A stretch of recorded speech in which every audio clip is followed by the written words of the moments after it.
Welcome to It's Art Like Us, a podcast where we explore the intersection of creativity and disability. I'm your host, Jennifer Latham Robinson, an artist and disability advocate.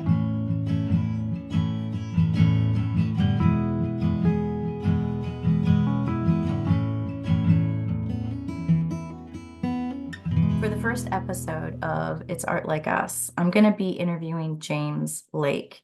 He describes himself as a maker and as a one-legged person. We're going to talk about his work, his process, and the inspiration behind what he does. I hope Hi. it's not too dark. No, I it's no, actually perfect, James. It's so wonderful to meet you. Thank you so much. You are actually the first person that I'm interviewing for this new podcast called It's Art Like Us. And I happen to, so first let me interview James Lake, wildly talented sculptor, specializing in cardboard. And I came across your work sort of accidentally. Some other artists in my feed and social media generally, and there was a photo of one of your pieces, and I was like, oh my God, this is amazing. And then when I dug a little bit deeper, I saw that you had a limb difference like me. Like, I saw a photograph of you with one leg and crutches, and I thought, oh my goodness, like this is somebody that I want to talk to. So thank you. Um, yeah, I understand. I had asked you if you had ever been interviewed by somebody who also had a limb difference, and you had said no, which I think is no, interesting. not at all. Well, first of all, my first question for you is the space where you do your work. What is that space like, and what is the state of it right now? Well, well, that's a very good question. So my space is a converted garage. I guess is that a carport or Mm-hmm. yeah, and it has a door and a window that kind of leads into my garden, which is very nice because I have a nice garden. I do like I like greenery, so I like plants and things. Yeah. And it's nice to have a good outlet. But yeah, my garage can feel like a garage in the winter. It can feel kind of quite cold because the climate in the UK is either cold or it's kind of wet and cold. Mm-hmm. Okay. Yeah, the climate's not particularly pleasant at times, Yeah. and yeah, the space is the space where I make my work. It's full of bags from art workshops that I run because I've been running art workshops for 25 years. So it's yeah, it doesn't look like a traditional space that it doesn't have white walls. It's not like a studio. It is a garage that I work in, but I mean that's part and parcel of the work that I do. It's I just imagine little yeah. pieces of cardboard everywhere. That has been the case on occasions Yeah. where I'm making my figurative sculptures, and you get to the point where you're using very small pieces of card that maybe are on the end of a pair of scissors or on a craft knife, and you might cough or sneeze, and that one little kind of piece of card that is cut to the right shape that you need kind of drops onto the floor, and then you look down and the floor space is awash with cardboard, and they're all little pieces, and you think, well, I'm never going to find that You're trying to find that again. one little piece. Yeah, that's happened to me many occasions. Well, I was so I've read a little bit about your story. I think your website, for people who maybe are not aware of your work, James Lake Sculpture. you have a lot of resources in there that go into your process and a lot of footage, a lot of film, which was really helpful to sort of take all that in before we talked. But I was surprised, your talent is amazing. And from what, I read, you started sort of creating at the age of 17. You really didn't, from what I read, that was the pivotal moment, and that aligned with another pivotal moment in your life. And sort of those things were tied together, that your cancer rehabilitation, limb loss surgery recovery, and you finding this artistic outlet. Would you mind talking a little bit about that? Yeah, so after kind of the cancer, the chemotherapy, the losing the leg, trying to rehabilitate myself, which for a while was kind of focused on trying to wear an artificial leg, which for me kind of just didn't work. I mean, I tried for a good, I don't know, 5 years, but it doesn't work for everyone. And I kind of arrived at this point thinking, well, what do I do with my life? And so through this process, I kind of I found sculpture as a way of making objects in space, at the same time as not being able to move around in the space that I wanted to. So when I was wearing an artificial leg, uh, I found it quite restrictive, and so I couldn't move around in the way that I liked, and from that, I was kind of confined to I guess to my bedroom at that point because I was still living at home, and to indoor spaces, and I found I just needed at that point for myself to kind of try and kind of work through and kind of process kind of what I was feeling. Mm. So that's where kind of working with kind of materials and working from cardboard kind of came from. I knew about the process of working with card just in a kind of a very general sense, but obviously I kind of found myself with having limited kind of finances. My parents weren't kind of particularly kind of well off. I didn't. I started making work kind of in my bedroom, really, Mhm. using a glue gun and burning holes in the carpet, which was a problem when I kind of moved out and my parents kind of came to sell the house. I kind of I remember actually going around the edge of the carpet around the skirting board, trying to pick out kind of little bits of carpet to plug all the gaps that I kind of made with the glue gun. But yeah, it was so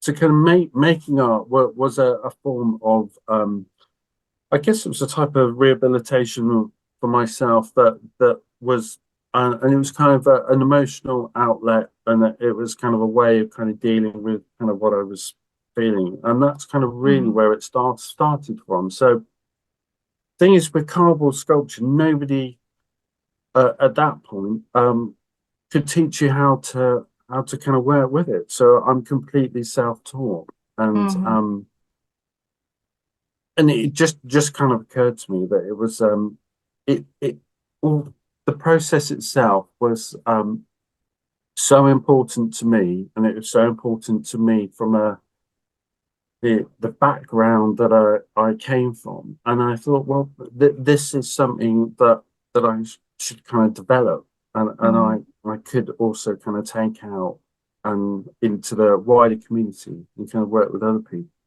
Yeah. So The I saw that you do sketches before, yeah. drawing sketches, and your sketches are wonderful. Before you found cardboard in your bedroom, during your rehabilitation, did you draw before that? Well, yeah, I did some drawings, but I think probably art wasn't the kind of I guess the central focus to my life. I Yeah. think possibly kind of things come along and uh,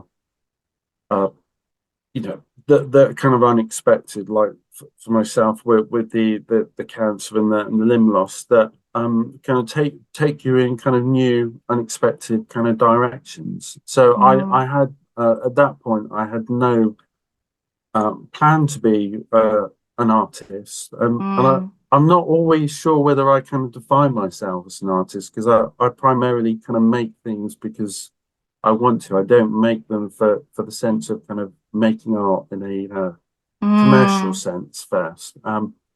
But but yeah, an interesting fact is before the cancer and the limb loss, I was had a completely different direction kind of plan for my life. I'd done my I'd had work experience at a school with the fire service. So mm, I think I would have liked to I'd like to have thought I would have gone in that direction. I mm, quite like the mm, idea of kind of helping people. mm. And so you're Um, helping people in a different way now, though. oh yeah, very much Yeah. so. I mean now it's the work that I do kind of primarily is about giving people the ability to make art with a limit with limited finances, with limited choices and options, and actually saying, well, you don't need to go to the best school. Hmm. You don't need to come from a wealthy family. If you have good ideas, you should be able to kind of realize those. I mean, the drawings that I do are not on expensive paper.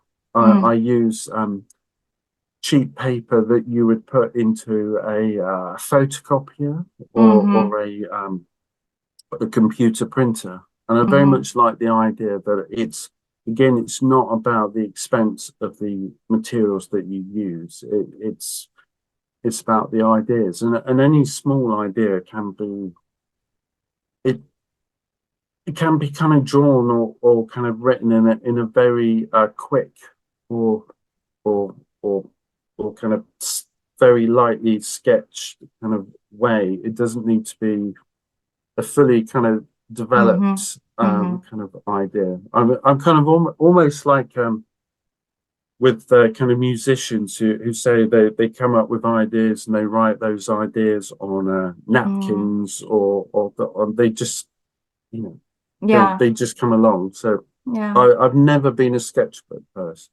I do Yeah. like to draw, but again, sometimes expensive paper materials I find can be quite limiting because you're Yeah. worried about wasting a resource rather than Mm, something else, I suppose. But if you're not worried about wasting a resource, then you can kind of be purely focused on what you're doing, and you don't yeah. waste the idea. Sometimes you have to get the idea out.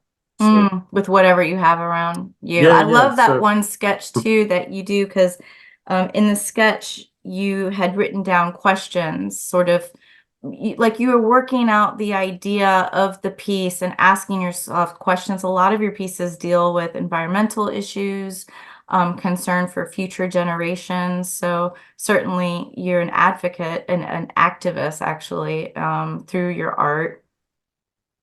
yeah, I mean, I like to think I do by thinking about kind of resources and reusing resources, and I've been doing this for a long time now, and also by being being present in the moment and being honest with who I am when I go into different Mhm. school or community settings. I can work with children from making sculptures from 4 to 5 years of age up to kind of degree level. Got Mm, people in their early 20s, and it's all about being who you are in the moment and having a way of working that that I use that's kind of adaptable, but also you get all the kind of the added benefits of having somebody with a disability there and present and Mm, just okay with kind of who they are. And I think mm-hmm. things like that are kind of very important when we think about um providing kind of good kind of strong kind of role model images for Mm-hmm. uh, and people for for I guess for society to kind of get to Yeah. know. I mean, it's it's but I work in a way. Kind of coming back to the initial part of the question.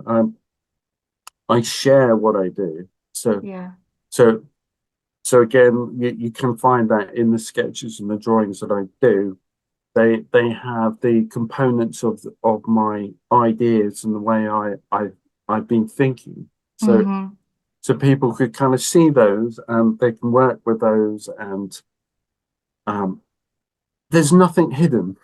No. It's a lot of art kind of whether it's kind of good or bad kind of works because there's a kind of a mystery to it. I Mm. don't think there's a mystery to the way that I work. It's kind of hard work, dedication, but it's something that everybody can do, I think, Yeah. with the right motivation and Your pieces,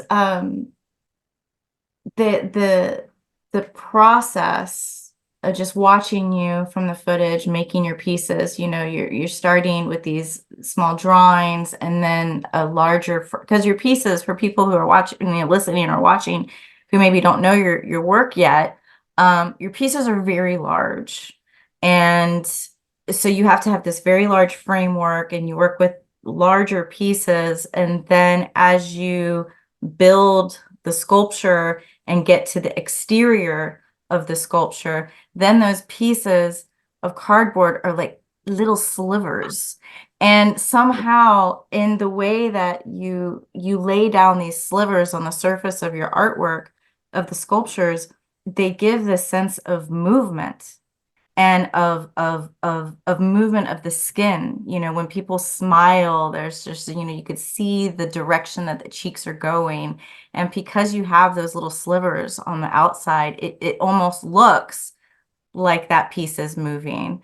But your work, I can imagine, because so I use crutches and a wheelchair, and I spent a lot of my life using a prosthesis, which I'm using much less now, going back to crutches and a wheelchair. But I mean, you're like on the floor, you're on a ladder, it's very physical, the work that you do. And so I can imagine the children, going back to working with these children, sort of the unsaid lesson there in how physical you work. I know in the disability community, especially with people with limb differences, there's a real big focus in athletics and the Paralympics and sports. I think your artwork is incredibly physically demanding to create. It must be. I mean, do you feel like it yeah, is? well, so it has been at times. I mean, my working process is, especially with the larger pieces of Hmm. work, I have to kind of I break those down into kind of smaller components. Yeah. So if you imagine I wouldn't be able to stand up for long periods of time. So if I was making a life-size sculpture of a person, I would start by say making a head or kind of Mm, making a pair of hands or a pair of feet mm, and then maybe I'll make some arms and I I almost I I kind of build myself a kit of pieces that I can assemble so I can assemble and kind of move them around into mm, a form because I'm not artistically trained I don't have any I mean, I have a vague sense of with human proportions, a vague sense of mm, anatomy, but I'm not trained with that. So a lot of my work is just I, I kind of keep moving the pieces around. It's like a puzzle. We keep moving up the pieces around until they kind of Mm, eventually kind of fit. mm-hmm. And that's kind of how I kind of managed to kind of create these kind of large pieces. But Yeah. yeah, I mean, um, the work is physical, but there's always kind of a way around it, and I think because I work in a way of kind of dealing with kind of small structural pieces Mm, to begin with, and then the outside layer becomes oh, uh, the pieces get smaller the closer you get to kind of the surface detail of what I'm making, and mm-hmm. the pieces do move. I think at heart I would like to have been a painter because I think kind of painting feels like a lot kind of physically kind of an easier thing to do, but I'm trying Yeah. that now. But the just as kind of like a side project. So I'm actually painting onto cardboard. I'm not going to leave the cardboard behind because I think Oh, wow. sometimes because what I don't want to do is kind of create a kind of condition in my work where again you have to have access to the funds to buy canvas. I mean, you should be able to, if you want to paint, you should be able to paint on Yeah. kind of any surface, and why not cardboard? Yeah. But I think the surface detail on my kind of sculptural pieces are like brush strokes. They do. Yeah, and and Absolutely. They and look like and brush strokes. they were always intended to be that way. Yeah. It's a lot of kind of sculptural pieces may be um, anatomically correct, proportionally correct, but they have no essence or trace of the person that's kind of worked on them. And I think Mm, when you look at my work, you can see my hand in yeah. the work, and I think maybe that's important these days because when we think of kind of mass manufacturing of kind of works of art, artificial Oh my intelligence, gosh. 3D Absolutely. printing, and all and these things, the tendency possibly to kind of mass produce art is there for commercial reasons, and it can strip out what is essentially the human component or the humanity. Hmm. My work takes a while to do, Hmm. and I've made those sculptures over a number of weeks, and they both contain my good days, my bad days, my kind of days, Yeah. in between, and all of that kind of that energy kind of feeds into the work. And So you so feel when you're it. actually, yeah, Yeah, you feel it. yeah, and it's even more present kind of when you're there Mm, kind of in front of it. It's almost as if with the way that I work, I'm trying to remove the barriers between access to art for people with disabilities, mm, different environmental, location, housing, kind of educational, all those barriers, and it is essentially about creating kind of a level playing field. So it makes sense to have work where um, you're not separated from what you're seeing. I mean, people can get quite close to the work that I've kind of made, and they mm. can identify it because it's made from a material and a resource that they've come into contact with. It's just Yeah. I've chosen to spend time uh, kind of working with it to become that kind of art form. Um, and the materials that I use are very, very simple. I mean, I don't use uh, wet materials. I don't use paper mache. Yeah. You could, I mean, you can imagine if kind of, kind of myself, like yourself, if you're having to kind of move around with crutches and a wheelchair, Yeah. you need to, need to have dry hands. So Yeah. um yeah, my work is my cardboard sculptures are purely cardboard, masking tape, scissors, and a glue gun to stick bits together at the Yeah. end, and that's it. There aren't any other Yeah. kind of ingredients. So, I also love, like, I've only worked with cardboard just a little bit. Um and I do like to paint. I like to use polymer clays. But my favorite mediums are the ones where the time between I have the idea and I make the thing is very short because mm. I'm very impatient. And so and so with the cardboard and the glue gun, I mean, you're there in the moment. You're like, I need a piece like this.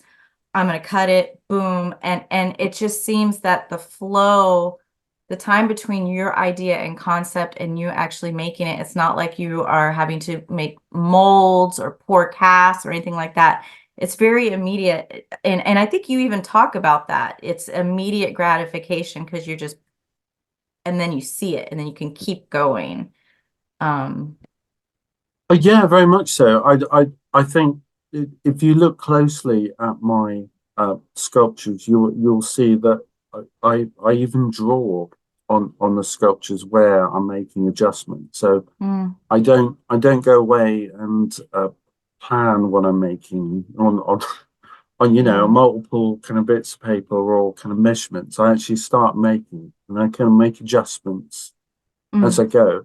And I like the idea of that because for me that kind of keeps it uh, fresh and it kind of allows me the ability to change what I'm doing. So it's mm, very similar to I guess to painting in a way. I mm-hmm, mean, mm-hmm, with painting, you could, but you can potentially you can take a small canvas and some paints and go out into the environment and sit near the sea or in the landscape and countryside and just start painting.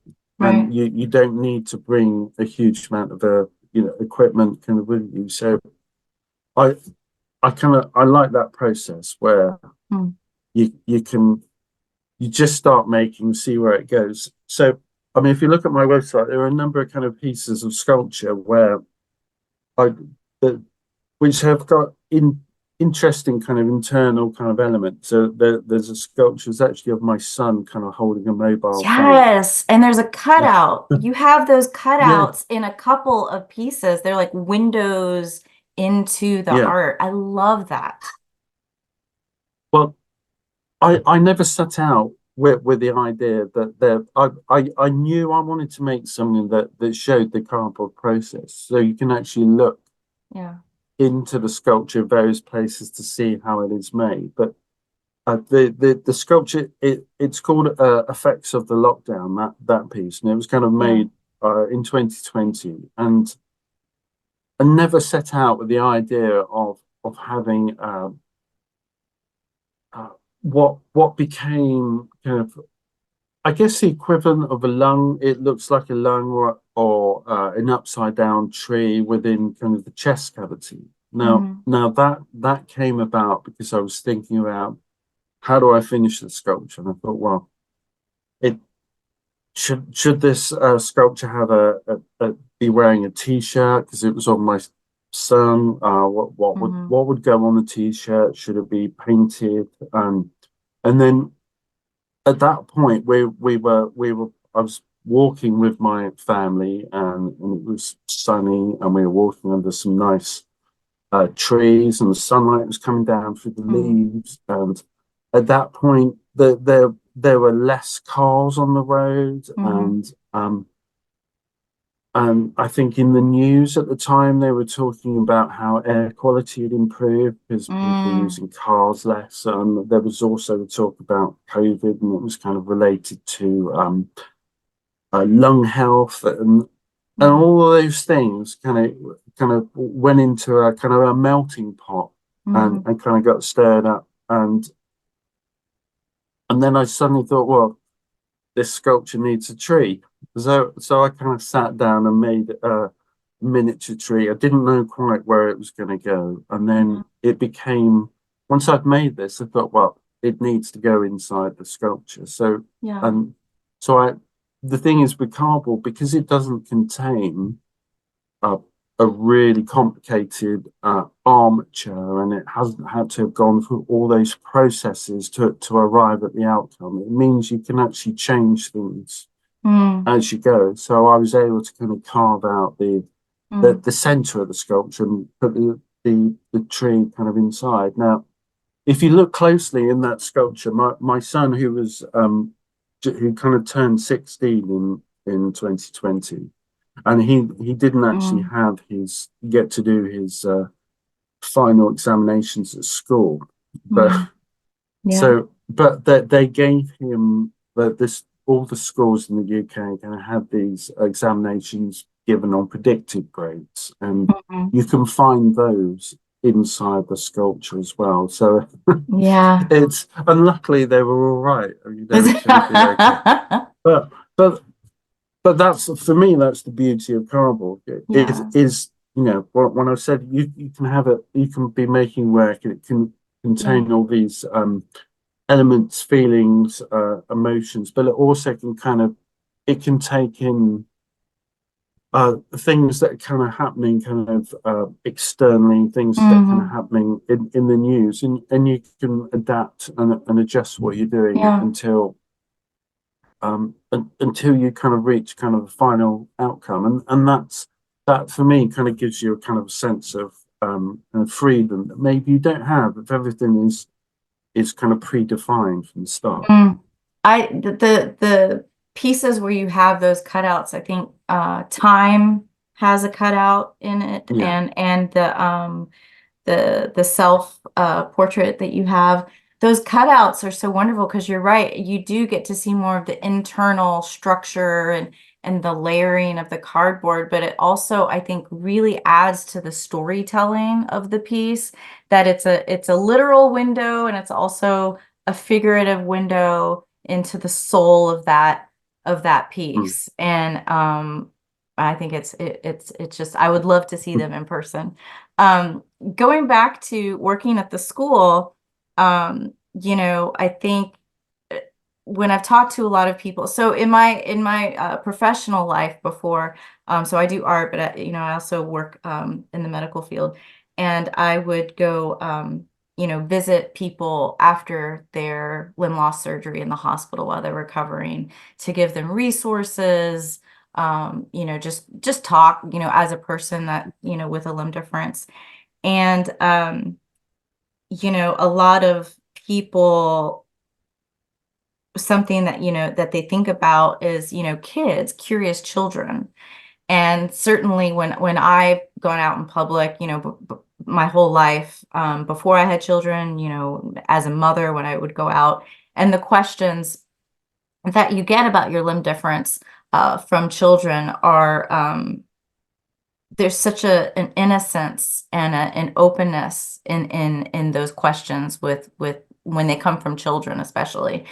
And what has been your strategy as far as talking about that? Because I myself I've sort of developed a way of talking about it with kids, that, right from the start, if they ask me, just reassuring them that, I like it. I like being this way. I can do all sorts of things, and I think it's kind of cool and special, and I like me.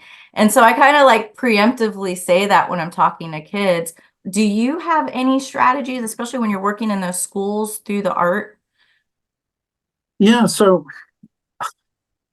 I'm able I kind of do this kind of peculiar kind of thing that I'm able to do that allows me to stand up in a school for an entire day on one leg if I need to. I kind of half perch on Yeah, one of my crutches, kind of yeah.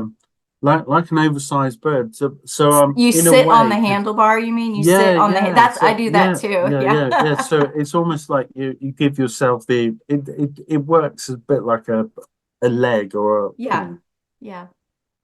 but but yeah. So I personally don't tend to go into kind of detail about kind of the cancer side, and I think, Hmm. or any things to do with that. So I think Hmm. sometimes uh kind of children might be affected by it, or kind of their parents, and and it could be kind of fairly kind of tricky at home. But Mm, I think I well, I talk about the things that I have that I do. So I kind of talk about the fact that I have a three-wheeled kind of racing bicycle that I don't ride terribly quickly, but I kind of get around on it, and I've done hmm so with my kind of children over the years, and I pedal it with one leg, hmm and I'm just kind of very open and honest. So if I'm kind of working in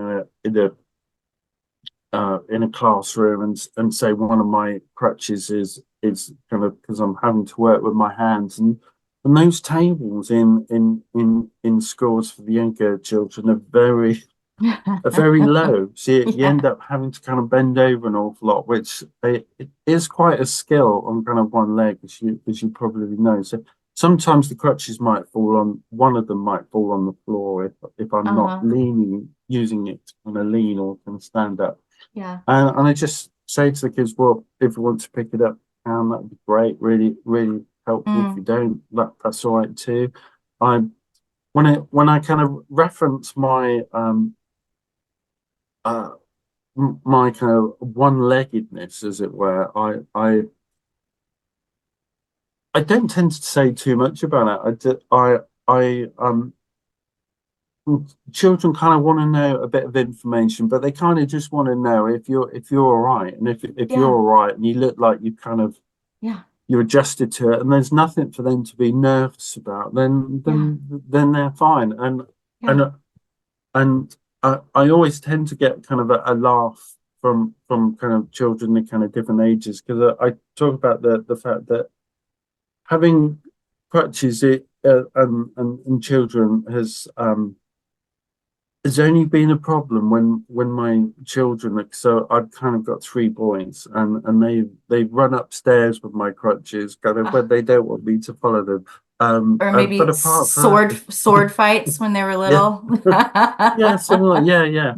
So, but I just it's all in a way, it's all just about kind of it's all about attitude, and you don't go into an environment and with any kind of stress or Yeah. anxiety. You are just kind of, if you kind of present as a very calm person, that and it's, I've had one leg for 33 years now, so I kind of know what I can and can't do, and I've been hmm through all the different emotions that are kind of attached to that. And uh, I'm 50 now, so Yeah. I've Did you I've get I've to meet anybody with a limb difference earlier when you were younger as a teen? not really. I think kind of when I lost my leg, it was still halfway through the process of having chemotherapy, and I had chemotherapy for about 12 months. hmm So there were initially kind of very big questions as to whether I would survive or not. But it's hmm but yeah, I won't tell you the exact date, but an interesting fact that the day I lost my leg also happens to be my brother's birthday, and also my middle son's birthday. So it all kind of happened on that day, which is kind of if you kind of Wow. believe in fate and kind of coincidences, that all kind of Oh, wow. happened happened then. That's so But yeah, interesting. so I think for me, it was purely the I would like to have been able to walk on two legs kind of at the beginning, and then I realized it just hmm wasn't going to happen for me. And then I actually decided, which was the best option in the long run, was I could wear an artificial leg and have limited mobility, and it was quite Yeah. uncomfortable and all those things. Or I could actually go out and start living my life. I wanted to go out to you know to I don't know, to a pub, to a bar, to a nightclub, and I thought, well, if I've got to do it on one leg, I've got to do it on one leg. And when you do these things, when you do anything when you're younger, you have more energy and more capacity to do them. So yeah, I just kind of got out there and kind of did it. Yeah. And I've noticed that as I've gotten older, I've been using a wheelchair more just because of I want to sort of save my wrists as much as possible. But I kind of identify with what you're talking about because I feel much more free physically, can move faster on my crutches, certainly get up, and the upper body strength that I gained from using crutches for so long, I think was a huge benefit to me. And then you had mentioned that you do wheelchair basketball as well. so this is the thing. I used to be kind of quite good when I was younger. Mhm. Now, I wouldn't say I was great, but I had a level of fitness possibly that I don't have now. And I just thought, with my 50th birthday, I thought, well, I, apart from the fact I was thinking maybe I'm kind of starting to slow down a little bit, and I think maybe it's kind of it's hard work kind of getting on and off a sofa or getting up and down stairs. And I thought, well, I need to do Mhm. something about that. So I went back to the wheelchair basketball team. Mhm. It's an interesting team. It doesn't sound kind of terribly kind of sporting or it hasn't got kind of the strongest name. They're the longest kind of running wheelchair basketball team in the UK. Wow. They've been going for, I mean, must be close to 40 years. Now I haven't been there for, I guess, about 15 years. And Wow. so I'm going back as kind of like there Wow. is actually one person there at the moment who's slightly older than me, but Uh-huh. Uh-huh. everyone else is uh, 15, 16, up to probably about 35. And so that they are all a lot younger. They've been Mhm. doing it for years, and they're a lot quicker. And I'm thinking, it's like you might imagine everything, and I kind of mentioned this on social media. Everything's kind of happening far too quickly out there. People are whizzing by, and I'm struggling to keep up them with my eyes, let alone my body. But it's actually gone well. Actually, I did a training session last night, and I think they kind of want me to sign up again, and Oh, it's exciting. yeah, it's a nice it's a nice thing to kind of be involved in, and also I don't have the Mhm. pressure of being the best player. I'm just, if I can make it to the end of the game, that's a success, I think, Yeah. rather than kind of doing anything else. So but yeah, I mean, I have always used kind of wheelchairs kind of on and off, but for kind of periods of my life, Mhm. I've got an everyday chair. Mhm. Um, but the wheelchair basketball, obviously, that there's the Paralympic kind of sporting event in Mhm. Paris at the moment, and Mhm. I there was a match today, and I watched that with my son because his school year hasn't started till next week, and Nice. yeah, you just realise just how good and Mm. how impressive some of these people are, and Yeah. just but yeah, I mean it's kind of good fun. So if you do ever get the chance, the team in the uh, uh because the UK, I think they're going to be in Division One now, and Mm. when I was kind of going back to the fact that the name of the team is not terribly fierce. They're called the Otters. That Mm. like the otter is like the river animal, and the Otters wheelchair basketball team, and they were actually named after a pub or a bar 40 years ago, which is fairly local to me actually, which is near somewhere called the River Otter, and Nice. that was a group of guys with disabilities kind of Yeah. forming the first basketball team. So Wow. it is Wow. the oldest one in the country, Oh my and gosh. they have a logo which is an otter holding a basketball. If you come across that one, that's something that I did for them about 15 years ago. Oh my gosh.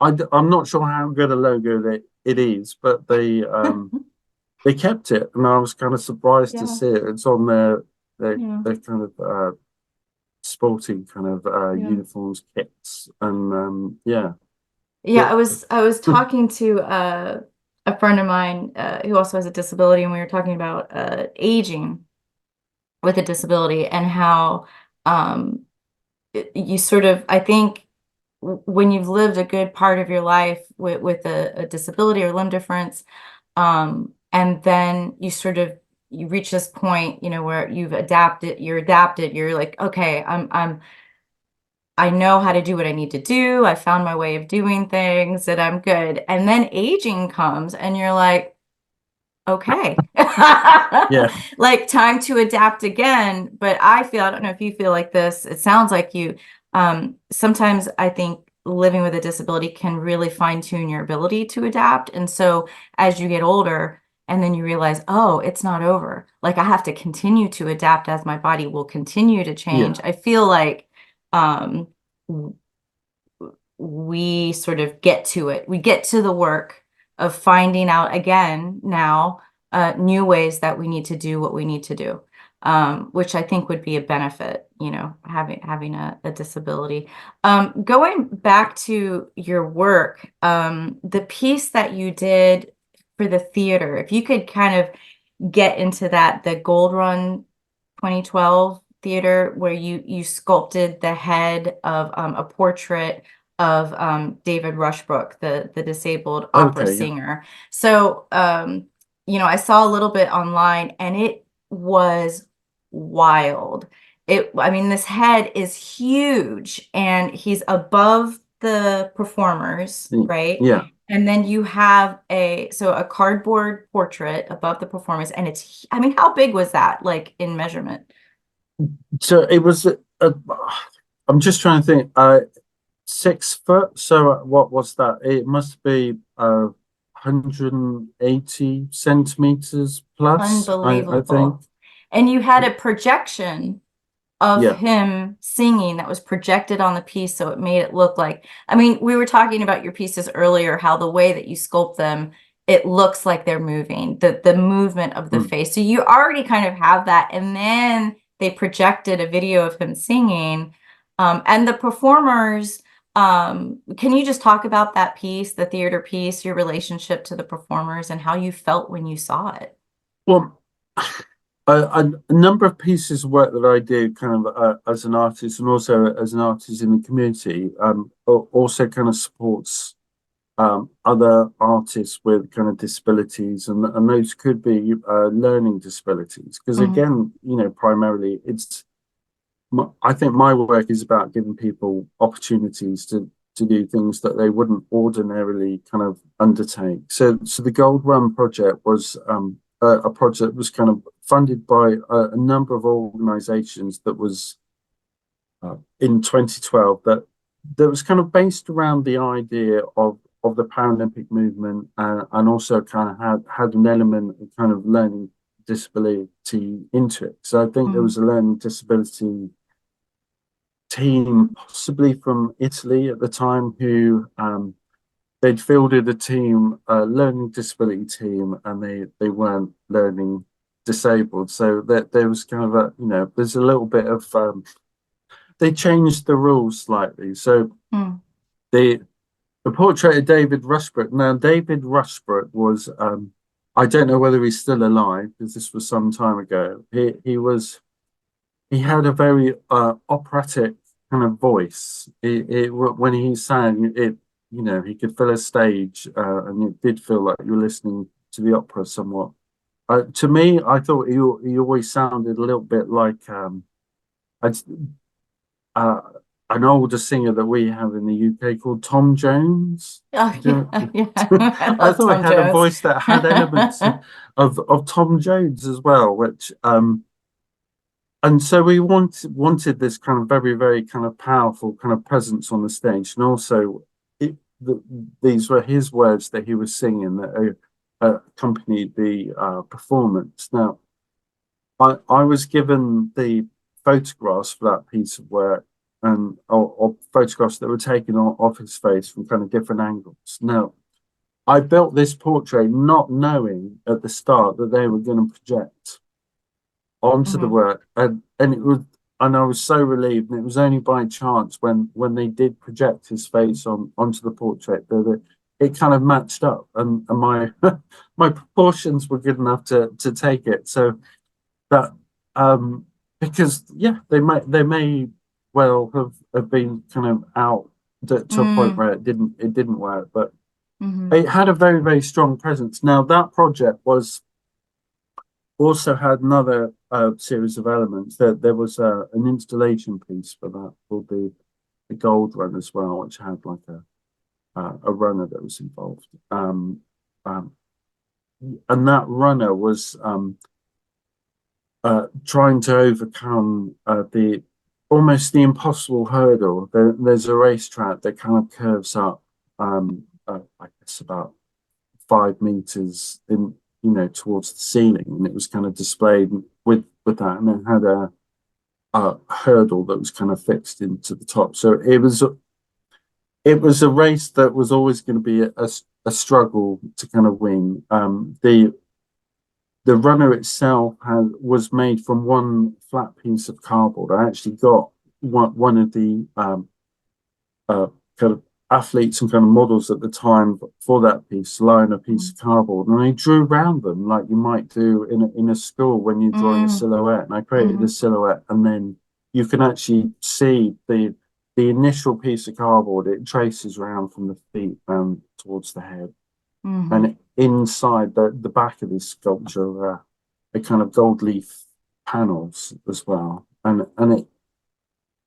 it was a really kind of powerful kind of moving piece, and it also had, it's about the kind of the faith and the commitment to keep going and to try, and kind of no matter kind of what the odds are really, of Mm-hmm. kind of whether it's about kind of self-belief that you'll kind of get there if you just kind of keep going Mm-hmm. and you're kind of motivated enough to do that.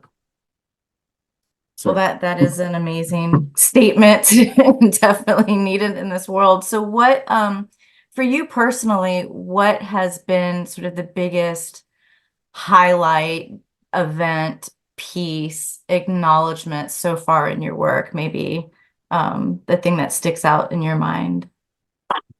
well, that's kind of a tricky one. I mean, I've had kind of a number of kind of different highlights. I mean, Yeah. it was great to be the as far as I'm aware, the only amputee or disabled artist that's ever attempted to make a sculpture in Italy in Mm-hmm. the International Cardboard Festival there, Mm-hmm. and I Mm-hmm. and that was it's kind of a real kind of significant moment because again I didn't have a support team around me. That was just me having a go, Mm-hmm. and I was kind of able to kind of build this fully kind of realized sculptural piece, which is about making art as a disabled person, Mm-hmm. and it includes all the elements that kind of make me kind of me. I'm kind of that because it's a 6 meter self portrait, and it's me sat on the floor. It came into being when we had a cold winter in 2018, and I was sat in my garage, and the invite came to go to Italy, and the the theme for the artwork that year was chaos and silence. And so I'm Mm-hmm. sat in this cold garage. It's snowing outside. Mm-hmm. I'm making cardboard templates, cardboard drafts for a community kind of project. And I thought, well, this is kind of what it feels like. So that's what I kind of brought into being was um, a, a 6 meter kind of version of that, kind of surrounded by kind of all my kind of tools, and that's kind of where the shots of me kind of climbing up a ladder to try and waterproof the top of this piece because it had to exist outside for a number of years. Mm-hmm. And I think it is still there, actually, kind of just about kind of one piece, and it's in a place called Lucca in Italy. Mhm. Um, and the so that's kind of a real kind of standout kind of moment. I think another moment which I'm very proud of, even though I haven't been able to share, is that I've been working kind of on an animation, you know, this kind of past uh, 12 months, and Oh, it has wow. a number of it is using my sculptural pieces and the and 3D photography to actually Hmm. kind of generate 3D kind of wireframe kind of computer models that can be digitized, Oh and my gosh. they kind of exist in their own kind of environment, and they kind of tell a story, which is it's in a nutshell, it is everything that I do with my art told in a story, and it's about making something on a small kitchen table in a uh, very small flat or kind of accommodation that Yeah. kind of comes to life kind of during the course of the night, and it's it's been incredibly kind of well received. I mean, I haven't been able to show it yet in any kind of festivals. We're kind of looking into kind of doing that this autumn, but I have been Okay. showing it alongside my uh, other kind of work in schools. So I've been it has elements that kind of are relatable from Wow. the youngest children in you know 4 or 5 year olds right through Mm. to degree level, and everybody gets something from it. And in many cases, you know, there's um, it is kind of so tightly focused, and it has such an emotional impact. I mean, it kind of leaves a number of people in tears when they watch it. You know, and Oh my it's gosh. about so many different things, and I'm kind of really looking forward to having the ability to kind of share the whole story. I mean, I've kind of got little elements of it that are kind of on social media at the moment, but Hmm. there was a secret ingredient I haven't been able to, or a secret aspect of the animation that I can't share yet, just because Oh I my don't gosh. own I don't The own the animation, anticipation is killing me. but it is really kind of worth. It will be worth it kind of when it's Yeah. available to kind of watch online. Oh Um, my gosh. I can't wait. so yeah, Great. I mean, I'd love to do. I have so many more stories I'd love to kind of tell, and you never. Yeah. I can depending on kind of how this one's kind of received, Yeah.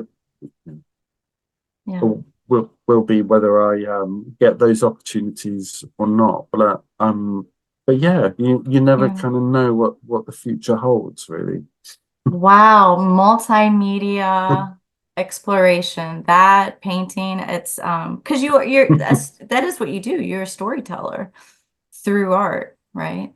Well, yeah, I think I must be, but it's kind of interesting but because I work in schools and environments, and I can stand up Yeah. in in a school and talk to 300 400 Yeah.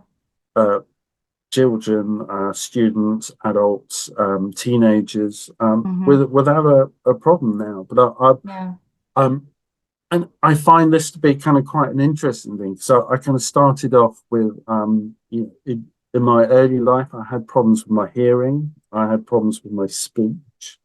Sometimes it still kind of comes out occasionally where, you know, when I least kind of expect it. Mm. Um, and I'm also, I don't, I'm also very, very dyslexic. So I have a statement of dyslexia. So Hmm. sometimes you can kind of see me processing the information. You can see the cogs moving around in my brain while I'm trying to think, what am I going to say next? But so you would think all of those things would come together and stop me from being able to kind of tell these stories or kind of share these stories. Because I think part of the work that I do does include me in the work. It's not Mm, kind of anonymous. I'm not.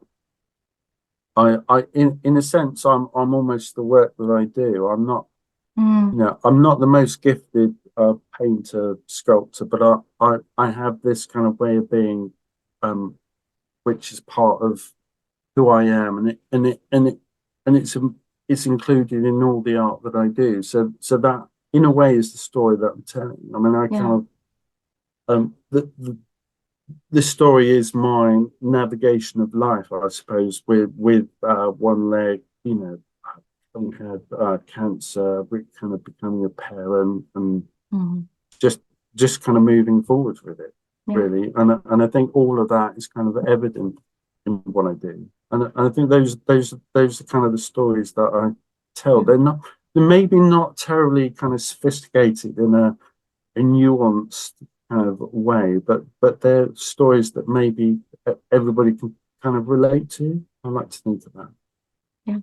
I think too, you know, I absolutely agree with what you're saying. And in the future, as an artist and as AI continues to develop and, you know, I'm already seeing it now in magazines where they used to actually hire an artist to do graphic design. You're starting to see, AI artwork being used instead. I think that the what you're talking about right now, the relationship between the artist, the creator, and the work and the process of creation is what will save art for humanity. That's what it will be about because eventually computers will be outputting these things and but the what you're talking about, real life human stories, the artist, the relationship that we have to our work, and the relationship that the audience has to us, I think it's going to become more important. And I think it's I fabulous that you think, tell these yeah, stories. I think it's the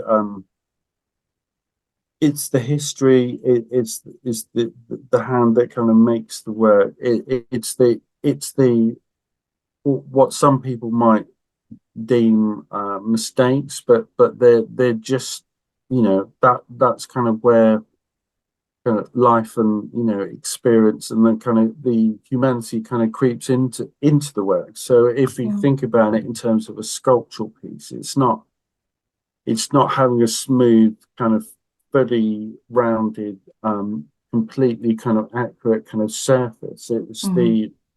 It's the little bits that have kind of crept into that. You know it's been raining that day, or it's been cold, and you kind of rushed something, or you kind of didn't really feel in the mood, so you kind of you weren't giving it your full attention. Those are the things that find their way into the work Yeah.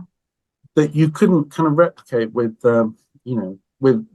I don't think. Mm-mm. And I think that's so with the animation, we chose to use my sculptures, and so we use my sculptures, but also in conjunction because I it's actually a story that, and again I used myself in this, and it's a kind of it's an invented story, but it's an invented story that tells a story about disability, about the power of art, about kind of resilience, about keeping going. It's about putting your art out into the community. But we're Mm.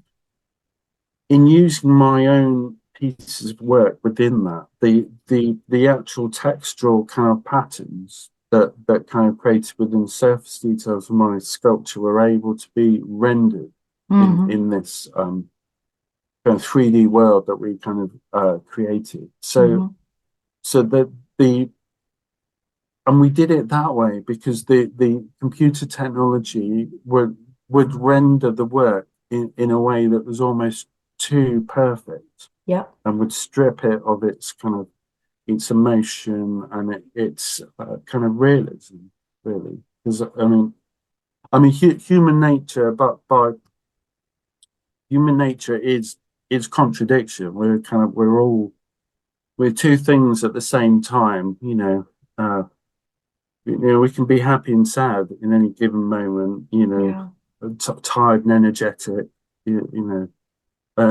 enthusiastic and bored, and you can't that's not you can't define that within like a perfect kind of definition or an algorithm, as it were, and it comes across in the work. There is a kind of a really old kind of uh, plasticine clay animation. And it's by Aardman Animation, and Mm. they did Wallace and Wallace and Gromit, Gromit. Yeah, I yeah, love them. and the very first one, which is called A Yeah. Grand Day Out. Yes. Now I remember kind of watching that and being kind of particularly kind of moved by that Oh. piece, and there is kind of there is a kind of a particularly kind of it's at the same time it's sad, but it's also kind of euphoric kind of end point where they go to the moon and they kind of meet this object that kind of comes to life, and Mm. it tries to come back with them, but it can't, and it gets left Oh, on the moon, and you it's feel a so sad. sense of sadness because you've actually kind of related to what you're seeing, and but Yeah. then the upside is that this I'm just trying to think what it is. I don't know whether it's like a cooker or a washing machine, but it kind of Oh, it's the able to kind of robot yeah, the machine. robot, Yeah, yeah, yeah, yeah. it kind of skis up and down on these Oh. kind of moon kind of mountain tops, and that's kind of a good kind of conclusion and kind of gives the audience somewhere to go with that. Mm. And that was kind of in a way that was the essence. I kind of wanted an element of that within the story that I could tell, but also Mm. what gives that those pieces of work their qualities. You can see especially in the early ones, you can see the thumbprints. You can Yeah. actually see they're not perfect. They're not Yeah. finely, but you can almost be with them in the amount of time that they would have spent to have done that piece of work, and it gives it an extra kind of strength and kind of Yeah. gravity that maybe other bits of work or animations don't have. Yeah. So Yeah. It's I and was there's a writer and I'm losing his name right now, but he talks about that where you don't want the artwork or the sculpture, the paint, whatever, to be too realistic because you want it to be like a dream, like an interpretation. And that's where the magic is. mm, Yeah. well, what I also like is that being a firm believer in kind of sharing what I do, and I think there are a number of different kind of artists that they use other people to kind of help make their work. And I think although that's kind of good to a point, sometimes these people that have kind of creative inputs into the work, they don't kind of get to kind of share and any kind of success or kind of acknowledgement in the Mm. finish of that work. So this kind of animation is called it's called Another Day. And I didn't come up with a title for that. I mean, I spent quite a lot of time kind of talking with my wife in the kitchen about what should we call this? What's the essence of this work? Mm. And she came up with a title. So Oh, she's up there in the credits. And also that lovely. there's, without giving the animation away, there is an element. The actual primary focus for kind of what happens in a large part of the Mm. animation is based on one of my sons who was in the process of leaving home, and Hmm. he's kind of left home uh, for kind of work. He's actually come back in a couple of weeks, so Mm. that's another kind of adjustment. But yeah, he's I've managed to get that. There's a photograph of his which is quite central to the whole animation. If you do get to see it, it's a photograph on the wall that gets it's actually a cardboard photograph that kind of gets fixed by kind of the main character, Wow. and that's his photograph that he took, and he's actually the the main influence behind kind of what happens in the animation. I'm being very vague, but I can't give too much away. Just in case it kind of we get to kind of show it in a few kind of film festivals. So, Yeah. but yeah, and he's in the credits as well, Mm, and and I think that these things are kind of really important, kind of that you kind of acknowledge that the people you're working with, and when I go and teach a cardboard workshop, and I'm going to work with some older students kind of next week, and we're doing some cardboard sculptures. I always go with the idea that I'm showing you what I've learned, but if you and I say, well, if you can come up with a better way of doing this, kind of let me mm-hmm, know, and I'll kind of incorporate it into mm-hmm. how I kind of run that workshop kind of next time. So Yeah. it's kind of not being precious about the work also, because Mm, it essentially using cardboard is it's about creating a level playing field for making art, because so much art and here in the UK, and I imagine in other places in the world, the actual making art is a thing that kind of gets uh, art something that gets cut from budgets, mm, and it shouldn't be restricted to, the making of art shouldn't be restricted to AI, computers, or people that can afford to go to the best schools, because yeah. it's, I think, kind of where the best work kind of happens. It's the lives of people that don't necessarily kind of come from privilege, that have had plenty of experience. Those are the things that those life experiences make good art, and Mm, I think I'm all about kind of having a process that um, you can have in or or anybody can kind of work with, yeah. and I'm kind of particularly pleased that images of my work have been are now in different kind of art books kind of around the world. So Yeah. I'm in a primary, so that's for education, but in Brazil, Wow. in Sao Paulo. I'm gonna I'm in a book actually, and this is kind of particularly great. It's a book about kind of disability art and Mm-hmm. different educational kind of practices, and I've Mm. managed to make it onto the same page as Frida Kahlo. So that Wow. is that's Yeah. yeah. Yeah. I couldn't aim any higher than that That's really. And amazing.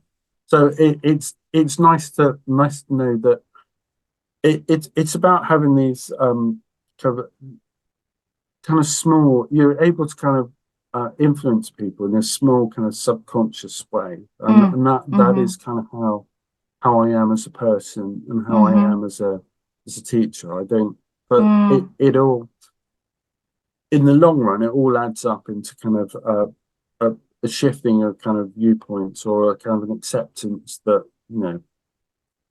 there are lots of different ways to do things, and they're all just as equally as valid as the next person.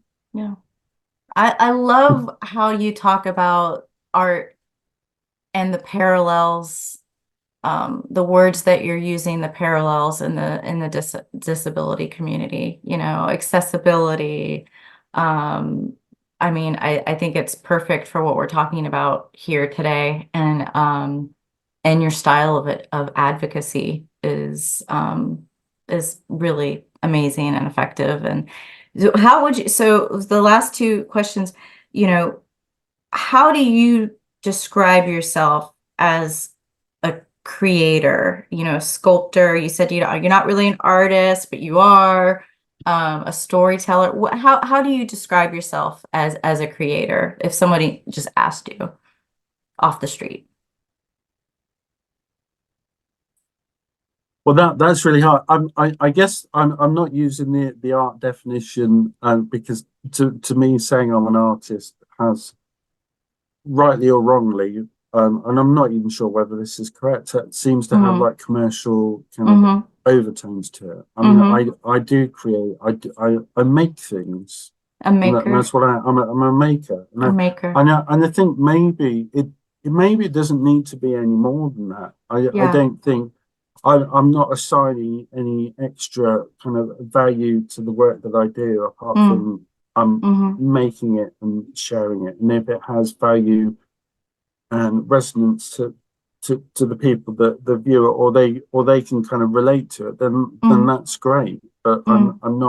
I'm not doing it for kind of Status or for money. no, Yeah. no. I Yeah. mean, if I was, I mean, you know, I'd be trying to make things in a what might seem a more overtly commercial way. I mean, Yeah. things like a mass produce thing, you know, Yeah. things that are kind of shiny, maybe, you know, I don't know.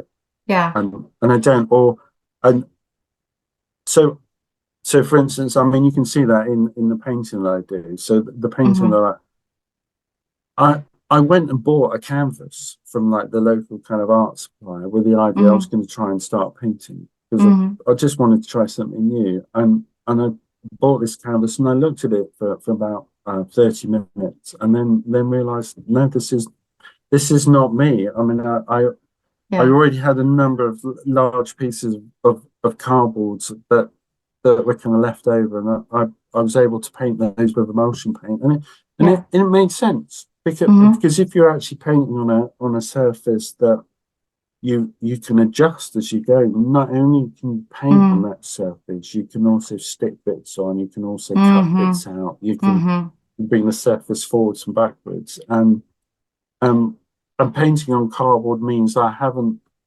left behind kind of what Your makes my roots. work Yeah. my work, I Yeah. suppose. Yeah. That's But wonderful. yeah, I would say I'm a maker. I mean, I'm no different to that person. I'm no better or no worse than that person that maybe makes things in their garage or they're shared and they do things maybe at the weekend Yeah. or kind of in the evenings rather Yeah. than watching television. I'm that person, you Yeah. know, in a way, but I've just spent a little bit more time working with cardboard than Mm-hmm. some other people have, and I do like to think that some of my bits of work have this kind of strength, and Mm-hmm. I have one piece of work actually which is always cited as my very best piece of work, which is a sculpture of my dad that I made in my early 20s. Mm. So it's almost 30 years old, you know. Wow. Wow. And that one's called Sitting Without Purpose. It didn't have that Mm. title to begin with. Mm-hmm. But it was the reason why that piece of work contains so much emotion. My dad's kind of passed away about 5 years ago, but at that Mm. point, 30 years ago, but um, I was kind of still living at home at that point before I kind Mm. of moved out, and it was his it was his kind of journey. It's him Mm. sitting in the chair. He was about to lose his job. He didn't know what he was doing with his life. Mm. He was kind of pretty fed up, really. He was originally kind of watching a cardboard television in that sculpture. Mm. Um, but you can kind of see that. Mm-hmm. It's a piece of work that captures that kind of raw essence. So when you look at it, you're not looking at a piece of art. It's something else. Mm. And I think if Like a moment. I've tried Yeah. very hard to kind of get back to that, but as you become kind of more comfortable in your life, it's hard to kind of get in touch with those kind of emotions. But that sculpture still retains the ability to kind of Mm-hmm. look at you with Mm-hmm. more in a more intense way than you could ever look at it, and Wow. Yeah. it's a really kind of unusual kind of quality. You know, I probably Mm. never matched it Mm. again, but Mm. but that is but, and a lot of people have kind of said, well, that's kind of how you do your work, and it's about kind of trying to transcend the art material in, into another kind of state, Mm. and I think where I've kind of been most successful, I've kind of caught elements of that in my later work, even if Mm-hmm. I haven't quite retained that kind of raw essence that kind of Mm-hmm. drove this kind of sculpture of my dad. It's, but that's essentially what it, I mean, that's essentially kind of what I do. And just going back Yeah. to kind of the original thing, and I completely wholeheartedly believe this, that you know the work I do is of as equal value as anybody else out there who you know has spare time on their hands and puts Mm-hmm. that into Mm-hmm. you know to making something or Right. crafting something. It could be Yeah. out of coal, it could be out of clay, it could be out Yeah. of wood, it could be in a garage, it could be in a wooden shed in you know in their garden, Yeah. and it's that for me is kind of where real kind of life and real kind of Mm. existence kind of it um exists in Mm-hmm. in I guess in art, I suppose. Yeah. Wow. Authentic storytelling. Yes, we all can do it. We're all capable of it too. We're all capable of being those storytellers. I think that's also, I talk to people who are like, well, I'm not an artist. I can't do art. People say that all the time. And I'm like, we all are. It's actually Yeah, the yeah. only thing that makes human beings special is our ability to tell these stories in creative ways. The second part that I wanted to ask you, and this has been something that if the last question sort of um, more geared to how we describe our bodies. I was talking to a friend of mine, and you know using different words to describe our unique bodies. And, just so for personally for me, there was a good amount of time when I was younger that I didn't really embrace the word disability. It wasn't until later that I sort of, took control and power over that word and embraced it. And the phrase limb difference is something that I also use because, being born with different limbs or the lack of limbs, I'm not technically an amputee because, although I did have a small surgery to remove Mm. part of my leg, I was essentially born this way. So it's interesting, and I love asking people how do you describe your body? You use the term one-legged person. I love that. Are there other terms that you usually use when you're talking to people? Well, I don't know. I would probably say I'm quite comfortable with the term kind of disability, and I think the Mm-hmm. reason why I'm comfortable with that and disabled is I don't like to um I, sometimes, and this is just kind of a personal kind of choice of mine. If you kind of think about if we're talking about a quality of kind of opportunity for everybody, then we're kind of it we're kind of in a way kind of talking about uh, everybody should have the same choices and kind of chances. So it shouldn't. I don't like to kind of place myself. Because there is the tendency, and I guess there is this kind of term uh, ableism as well, which Mm-hmm. kind of looks at kind of how closely matched a disabled body is in terms of its difference from being an able-bodied body. Mm-hmm. So there is I prefer the term disabled because then I'm part of a community of people Yeah. who all have different disabilities at kind of different levels, and I don't like to kind of Yeah. separate myself out from Yeah. that, and that's part and parcel of the work that I do because it's about a process that anybody kind of has access to. So Mm-hmm.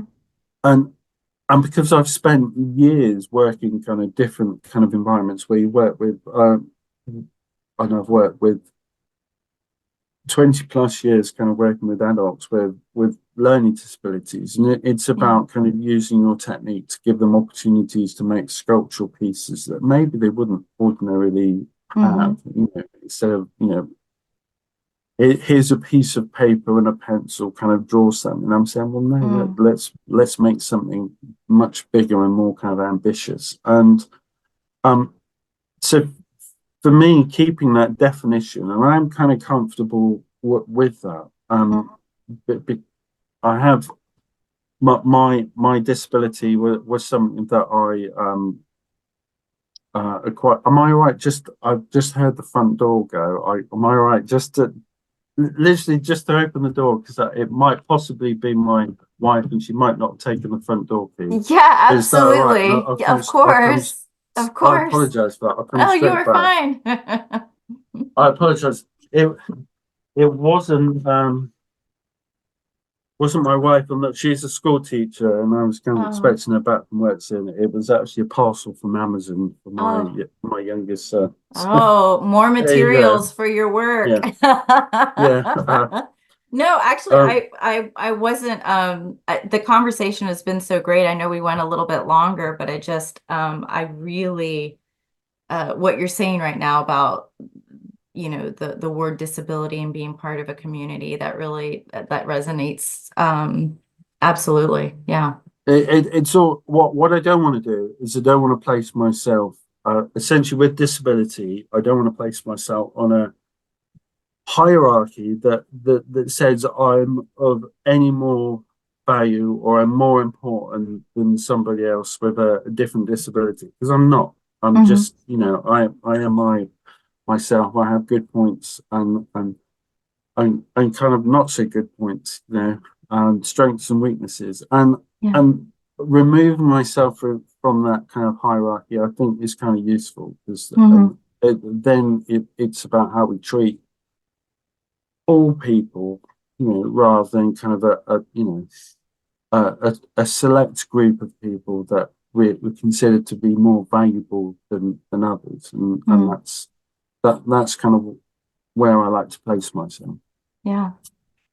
Well, James, this has been amazing. I feel really lucky to have been able to just dig deep with you about your process, about your work. It's just your dedication to authentic storytelling and accessibility in every sense of the word is awesome, and I can't wait to see that animation. So Yeah, I thank you. I'll be sure to let you know as soon as it's publicly available. wonderful. Well, thank you so much. I look forward to hearing more and seeing more of your work. Yeah, but very nice to meet you. Bye, James. Thank you. Yeah, bye.